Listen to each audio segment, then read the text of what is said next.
زي الناس ما هي عايشه فعليا، نفرجيكم لوين الميه بتوصل وكيف الناس عايشه، كيف معاناه الناس، كيف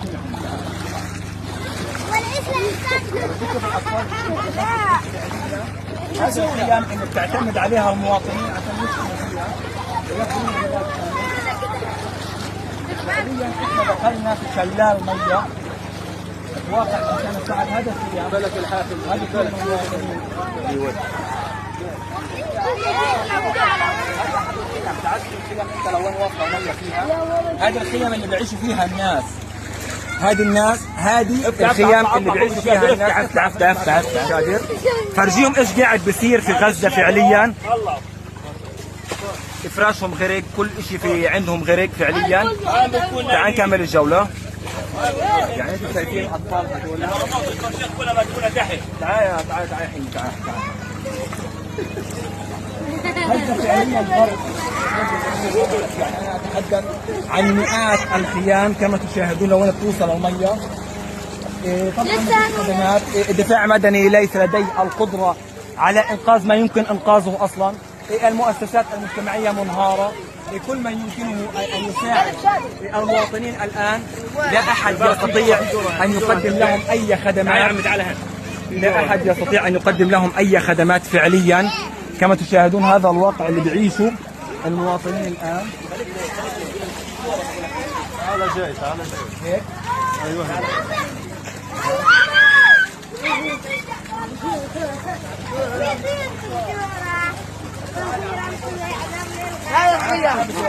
بدي ادخلكم على قيام المواطنين، بدي ادخلكم على قيام المواطنين، بدي ادخلكم من داخل الخيام. تعال نخش جوله داخل الخيام ولا اطلع برا، اطلع برا. فرجيكم فراش المواطنين. طلع لوين وصل. يعني هذول بلا اي خدمات الان فعليا. تعال شوف. تعال بحكي الكاميرا. تعال شوف. ابغى عشان الفضاء وفيش كشاف. طيب تعال افرجيكم واحد من ضمن المعاناه. يعني هان في الخيمه هذه طلعوا الميه لوين؟ طلعوا الميه لوين؟ هذا المولود قديش عمره؟ يوم بس. هذا مولود عمره يوم واحد. هذا طفل مولود عمره يوم بيعيش في الواقع. هذا طلعوا الميه لوين؟ يعني لا شيء يقيهم. برد الشتاء كلهم مليان ميه، فراشهم مليان ميه. هذه حياه الناس فعليا الان في قطاع غزه. يعني عندما نتحدث عن الواقع الانساني الصعب الذي يعيشه المواطنين، هي حماماتهم، مخداتهم طبعا كلها غرقت، ادواتهم غرقت. يعني هنا شايف المخدات، كل مخدات ولواعي. لواعي طلع لواعي بهدله. بمعنى الكلمه غزه تحتاج الى الكثير، تحتاج لدخول معدات، تحتاج الى خيام فعليا، دخول شوادر، دخول ما يمكن ان ينقذ او يجعل من هؤلاء المواطنين ان يعيشوا حياه كريمه فعليا. وانتم تجلسون في بيوتكم والدفء يملا قلوبكم.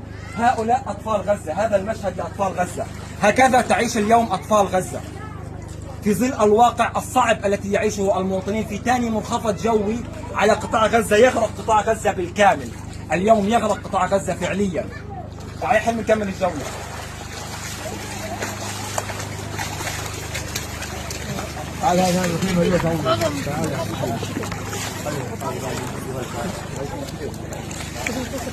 يعني انا والله العظيم اني تجمدت.